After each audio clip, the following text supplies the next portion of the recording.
सड़ी गली व्यवस्था के खिलाफ एक खोजी पत्रकार की सत्ता से बगावत देखना चाहते हैं तो हमारे चैनल को लाइक, सब्सक्राइब और शेयर करना न भूलें।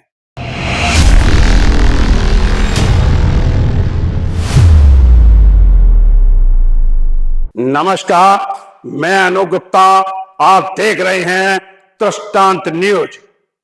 आज हम कानपुर के अंदर 15 साल पहले हुए एक हत्याकांड की चर्चा करने जा रहा हूं। ये कानपुर का एक चर्चित हत्याकांड था। पहले अपहरण होता है, फिर एक बड़े नेता के फैक्ट्री में उसकी हत्या कर दी जाती है। नाम था के शर्मा। के शर्मा नाम के व्यक्ति 2010 में हत्या कर दी जाती है, जबकि के शर्मा का मूल नाम के द्विवेदी था। बड़ा हंगामा मचा इस हत्याकांड को लेकर, क्योंकि इस हत्याकांड में जो लोग शामिल थे उसमें कानपुर का एक बहुत बड़ा कद्दावर नेता शामिल था। उस कद्दावर नेता के बहनोई सुभाष धवन, सगी बड़ी बहन शशि धवन और उनका भांजा हितेश धवन शामिल थे। वो कद्दावर नेता और कोई नहीं, वर्तमान में उत्तर प्रदेश का विधानसभा अध्यक्ष सतीश महाना है। जांच पड़ताल में जब पता चला कि इनिक्स सॉल्यूशन कंपनी के सेल्समैन के तौर पर के शर्मा काम कर रहा था। के इनिक्स सॉल्यूशन नामक कंपनी का मालिक सुभाष धवन, शशि धवन और हितेश धवन है, जो सतीश महाना के सगी बहन, सगा बहनोई, सगा भांजा है। सतीश महाना जैसे कद्दावर नेता के बरदस्त होने के कारण के शर्मा हत्याकांड आज भी अंधेरे के आदोश में समाया हुआ है। इस हत्याकांड में सतीश महाना ने अपनी पूरी ताकत झोंक दी थी। अपने बहनोई, अपनी बहन, अपने भांजे को बचाने के लिए पूरे राजनीतिक सुरक्षा कवच सतीश महाना ने फैला रखा था। सीओ स्तर के 18 विवेचक को जांच सौंपी गई, जांच अधिकारी बदले गए, मूल दस्तावेज न्यायालय से पुलिस ने चोरी करवा दिए, जुर्माना भरा, फिर जाकर जमा होते हैं। कानपुर न्यायालय के वरिष्ठ अधिवक्ता बीके शुक्ला के पोर्टल पर अपर लोक न्यायिक मजिस्ट्रेट आशिक कुमार सिंह ने 18 मार्च को सुभाष धवन व हितेश धवन को 120B का आरोपी मानकर कोर्ट में 22 अप्रैल को पेश होने का आदेश दिया है। मैं इस पूरे हत्याकांड से लेकर 2000 से लेकर 2025 तक जिस तरह से कानपुर न्यायालय के वरिष्ठ अधिवक्ता बीके शुक्ला लगातार केस लड़ रहे हैं, उनसे हम जानेंगे, संपूर्ण विवरण जानेंगे, बिंदुवार विवरण जानेंगे, आखिर क्या हुआ है और वर्तमान में वस्तुतः स्थिति क्या है, और सतीश महाना विधानसभा अध्यक्ष उत्तर प्रदेश इसमें कितने दोषी हैं।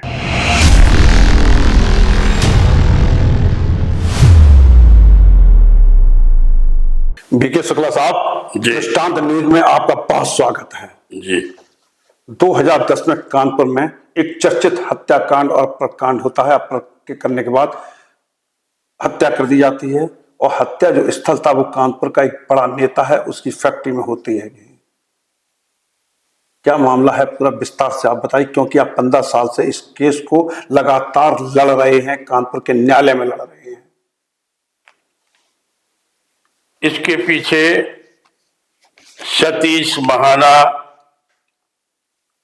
जो जिसके पूर्वज पाकिस्तान से आए थे, ये बाल अपराधी है। ये बाल अपराधी से तात्पर्य? बाल अपराधी से तात्पर्य ये है कि जब से ये राजनीति में आया तब से अपराधी ही कर रहा है। नहीं तो सतीश महाना से हत्याकांड का क्या मामला है, क्या क्या क्या वो है? सतीश महाना ने लोकतंत्र का मर्डर कर दिया। अरे हम तो क्या कही जाती है के शर्मा की हत्या की बात कर रहे हैं, आप लोकतंत्र की हत्या की बात कर रहे हैं। के शर्मा की हत्या में सतीश महाना की बहुत बड़ी भागीदारी है। ये आप कैसे कह सकते हैं? ये हम इस आधार पे कह सकते हैं कि हमारा मुकदमा थाने में नहीं लिखा गया, मुकदमा थाने में लिखा जाता है। 24/25/8/2010 का मामला है, अपहरण के शर्मा का होता है और उसको कस्टडी में रखते हैं। महाना और सतीश महाना और अजय कपूर भी लंबे अरसे से एमएलए रहा है। ये इसके पूर्वज भी पाकिस्तान से आए थे। कानपुर नगर को खोखला कर दिया है। भाई के शर्मा क्या इतना बड़ा आदमी था जिसको सतीश महाना को उसकी हत्या करवानी पड़ जाए या संलिप्त हो? के दुबे था, जो नीतू सेल्स कारपोरेशन में सेल्समैन था। 2400 रुपए महीने के किराए में रहता था। उसके नाम से सतीश महाना जी ने के यूनिक सॉल्यूशन एक फर्म खुलवाई, जाली दस्तावेज बनवाए और पार्टनरशिप अपने भांजे हितेश धवन के साथ 50% की पार्टनरशिप कराई। उस फर्जी फर्म में जो जाली दस्तावेजों से बनी हुई थी, उसमें 50% का पार्टनर महाना जी ने और उनके बारवई सुभाष धवन ने पार्टनर बनाया। बीके शुक्ला साहब, सतीश महाना वर्तमान में विधानसभा अध्यक्ष हैं, एक संवैधानिक पद पर बैठे हुए व्यक्ति हैं। जो भी आरोप लगा रहे हैं दस्तावेज के आधार पर लगा रहे हैं। क्या आपकी निजी कोई खुन्नस है जो सतीश महाना पर इतना गंभीर आरोप लगा रहे हैं आप? दस्तावेज हमारे पास है। सतीश महाना जी ने हमारा मुकदमा नहीं लिखने दिया थाना गोविंद नगर में। उस समय बसपा की सरकार थी, प्रेम प्रकाश डीआईजी थे। वो डर के कारण मुकदमा थाने में नहीं लिखवा पाए, गोविंद नगर थाने में। इतना दबाव है। बसपा की सरकार, भाजपा का नेता, इसका दबाव इतना कैसे हो सकता है कि बसपा की सरकार में क्या कहीं मुकदमा दर्ज ना हो? तो ये बसपा सरकार में भी इनका लगातार कंटिन्यूएशन में सभी सरकारों से इनके भ्रष्टाचार के रिश्ते रहे हैं। इन्होंने अपराध कराए हैं। ये उत्तर प्रदेश के सबसे बड़े भूमाफिया के रूप में स्थापित है। हम यहाँ के शर्मा के हत्याकांड की बात कर रहे हैं आपसे। के शर्मा कहा गया, इसके बारे में एफआईआर तक दर्ज नहीं कराया। तो 156(3) में चले जाते ना। 156(3) में नहीं गए। डीआईजी ने अपने ऑफिस में मुकदमा दर्ज किया और एसआईएफ से जांच कराई। उसमें एफआईआर भिजवा दी। एफआईआर भिजवा दी। हमारे प्रोटेस्ट पे 18 सीओ स्तर के विवेचक नियुक्त हुए। पहला विवेचक राधेश्याम दुबे था, जिसने एफआईआर लगा दी और एफआईआर की जांच में वो दोषी पाया गया। इसकी विवेचना जब हुई, दरोगा से जांच कराई जाती है इंस्पेक्टर की। बीके शुक्ला साहब, आप वरिष्ठ अधिवक्ता हैं और आप पुलिस की जांच से सहमत नहीं थे। अब कोर्ट में 156(3) में आप जाते कि भाई हमारे क्लाइंट की हत्या हो गई है, मुकदमा दर्ज नहीं हो रहे हैं और जिसको भी हम जांच दी जा रही है, उससे मैं सहमत हैं। जब पुलिस द्वारा मूल दस्तावेज जो 2011 में न्यायालय में दाखिल किए गए, वो बगैर न्यायालय के आदेश से चोरी करवा दिया। ये तो सतीश महाना जी तो संगीन अपराध है। इसलिए के शर्मा के दस्तावेजी साक्ष्य उपलब्ध थे। और जब संपूर्ण न्यायालयों में हाई कोर्ट तक मैं गया, जब मूल दस्तावेज न्यायालय में उपलब्ध नहीं होते तो प्रोटेस्ट भी दाखिल करने का कानून नहीं है। जिला जज के आदेश पर जब मूल दस्तावेज पुलिस से जमा कराए गए, इसमें स्पेशल सीजीएम पीयूष वर्मा जी ने राजेश कुमार यादव के खिलाफ F-420 380 के अपराध का मुकदमा लिखने का आदेश किया था। हमारा बेसिक सवाल यह है वीके शुक्ला साहब, के शुक्ला एक साधारण कर्मचारी था, एक साधारण सेल्समैन था। ऐसी कौन सी परिस्थितियां पैदा हो गई कि यूनिक सोल्यूशन को कि उसे उसकी हत्या तक करने के लिए सोचना पड़े? कारण बताइए, किस कारण की हत्या हुई है? कारण यह है कि इस फर्म में करोड़ों रुपए का घपला किया गया है, जनता को लूटा गया है। कहां से पैसा आया? ये पैसा जनता द्वारा जो सोलर लाइट बनाने का काम था, इसमें सतीश महाना की बहन द्वारा इस फर्म को गारंटी दी गई है। क्या नाम है उनकी बहन का? शशि धवन, जिन्होंने गारंटी दी है, जिसके तहत सेंट्रल सीएसटी का नंबर मिला है। और सेंट्रल सीएसटी का नंबर लेने के बाद बाहर से माल आयात किया गया है और वो उसकी ब्लैक मार्केटिंग हुई है। उन कंपनियों का पैसा नहीं दिया गया और जो भी अपराध इसमें हुआ है उसके सारे दस्तावेजी साक्ष्य पत्रावली में उपलब्ध होने के कारण जब जिला जज द्वारा चोरी के दस्तावेज, पुलिस द्वारा चोरी के किए गए दस्तावेजों को जमा कराए गए, उस समय सारा मामला अपर न्यायिक मजिस्ट्रेट द्वारा संज्ञान लिया गया और उनको तलब कर लिया गया। सतीश महाना के पानोई सुभाष धवन और हितेश धवन को धारा 420, 120 बी में विचारण के लिए न्यायालय ने तलब कर लिया है। 22 तारीख को उनकी तलबी है। वीके शुक्ला साहब, कितना पैसा आया होगा अकाउंट में जो हत्या जैसी साजिश रची जाने लगी? ये महाना जी का कारोबार है कि ये गरीबों के नाम पर फर्जी फर्में बनाते हैं और उन पर अवैध व्यापार करते हैं।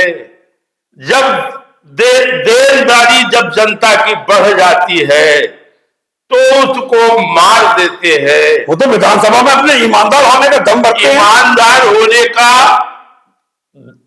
दम नहीं, वो इस्लाम पोषक है। उन्होंने कानपुर छावनी विधानसभा में लगा एमएलए थे, वहां से सारा हिंदू भाग गया, वो मुस्लिम बाहुल्य सीट हो गई।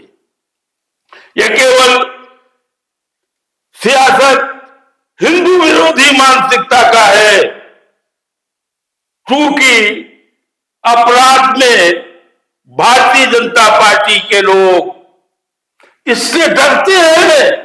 के शुक्ला साहब, पॉइंट टू पॉइंट बात करेंगे तो मुझे निश्चित तौर पर यह लगेगा कि जिस विषय को के शर्मा की हत्या का मामला जो 15 साल से चल रहा है, कम से कम वो किसी हम पटल पे पहुंच सके उसको लेके।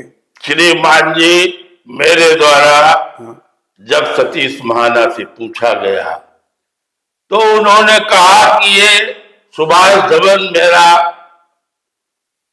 सगा बड़ा बहनोई है, इस मामले में मत पड़िए, नहीं तो आपको भी के शर्मा की तरह गायब कर दिया जाएगा, रात नहीं मिलेगी। ये आपके चेहरे पे बोले हैं? ये हमारी टेलीफोन पे बात हुई है। अच्छा, हमारी टेलीफोन पे बात हुई है 13/9/2019 को के शर्मा की भांति मेरे अपहरण करने की साजिश रिकॉर्डिंग की आपने? आईपीएस द्वारा की गई। रिकॉर्डिंग की आपने? आईपीएस ने हमको नोटिस दिया। आईपीएस रवीना त्यागी आईपीएस द्वारा हमको नोटिस दी गई और हमको 4 बजे बुलाया गया दक्षिण क्षेत्र में। अगर मैं जाता तो वापस ना आता। कानपुर सत्र न्यायालय ने इसी प्रकरण को लेके 18 मार्च को कुछ निर्णय लिया है। क्या है वो मामला? वो मामला ये है कि जब जिला जज द्वारा मूल दस्तावेज दाखिल कराए गए तो मेरे द्वारा प्रोटेस्ट फाइल किया गया।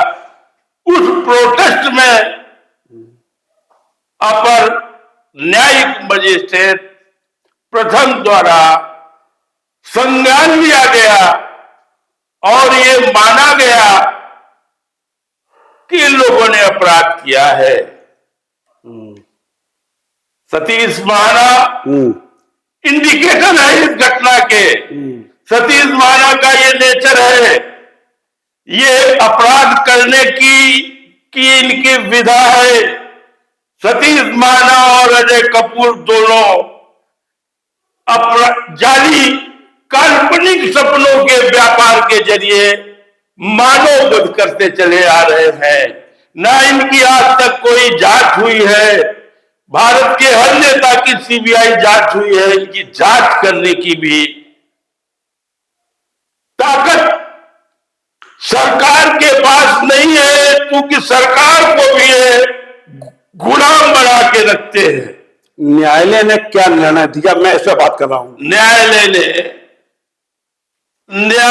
ने पूरे मुकदमे, जिसमें 18 सीओ स्तर के, एक इंस्पेक्टर, एक सब इंस्पेक्टर द्वारा